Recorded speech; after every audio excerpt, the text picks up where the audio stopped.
Thank you అన్న. ఇప్పుడు సోదరులు మాజీ శాసనసభ్యులు నన్నపల్లి నరేందర్ గారు మాట్లాడాల్సిన వ్యక్తి. జై తెలంగాణ. కేసీఆర్ గారి నాయకత్వం, కేటీఆర్ గారి నాయకత్వం.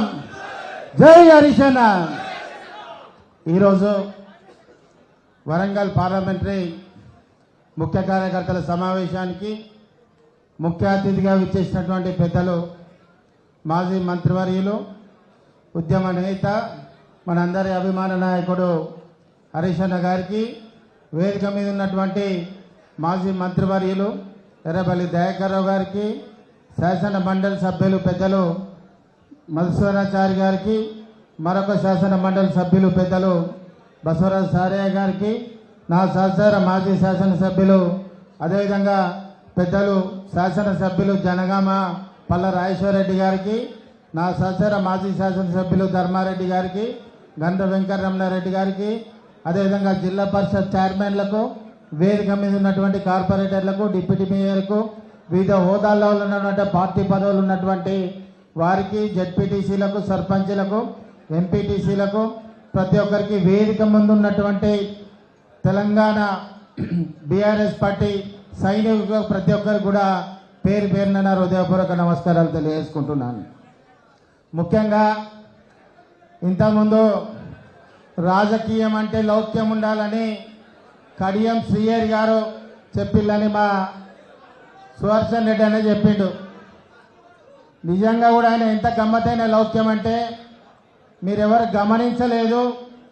తెలంగాణ రాష్ట్రం ఇక ప్రకటిస్తారు అంత ఒక కొలిక్కొచ్చిందని తెలిసిన తర్వాత కడియం శ్రీహరి టీఆర్ఎస్ పార్టీలో జాయిన్ అయింది 2013లో.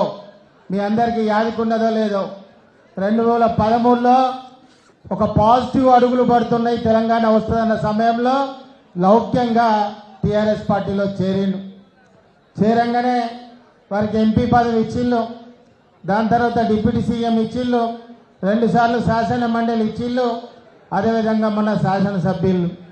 ఈ విధంగా మన మూల్యం చెల్లించింది ఒక ఈరోజు పార్టీలో వదిలిపోయినటువంటి ఒక పసునూరి దయాకర్, ఒక ఆరూరి రమేష్, అదేవిధంగా ఒక రాజయ్య గారు, ఇట్లా చాలామంది దళిత నాయకత్వాన్ని మనం వదులుకోవడం జరిగింది.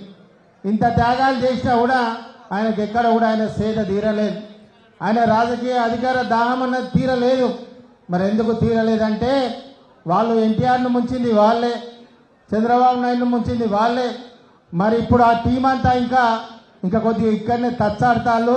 మరి మనందరం జాగ్రత్త పడాల్సినటువంటి వాస్తవాలు ఉన్నాయా కావా అని కూడా ఈరోజు అడగడం జరుగుతున్నది.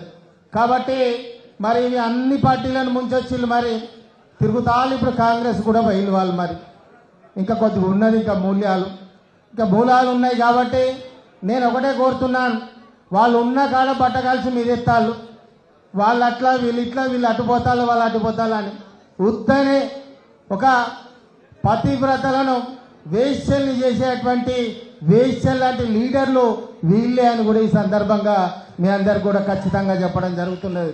ఎందుకంటే వాళ్ళకు కొట్లాడడం చేత కాదు, జెండా పట్టుకోవడం, యుద్ధం చేయడం చేత కాదు, ఒక ఆడిపట్ల రండా యశమేసుడే వాళ్ళతో అవుతుందని కూడా ఈ సందర్భంగా చెప్తున్నాం. కాబట్టి నేను ఒకటే కోరుతున్నాను, ఒకటే కోరేది, ఎన్నడైనా ఏడికైనా ఉద్యమకారుడే దీనికి శ్రీరామ రక్ష అని కూడా ఈ సందర్భంగా చెప్పడం జరుగుతున్నది. మరి ఈ ఉద్యమకారులకు ఖచ్చితంగా బాట వేయాల్సినటువంటి అవసరం ఈ సందర్భంగా ఉన్నదని ఉద్యమకారుడైనట్టు మా హరీష్ అన్నను వేడుకోవడం జరుగుతున్నది. ఇది ఎవరినో ఉద్దేశించో ఎవరినో చేసే కాదు. విషయం ఏంటంటే కడియం శ్రీహరి అంటోడు పోయిండు.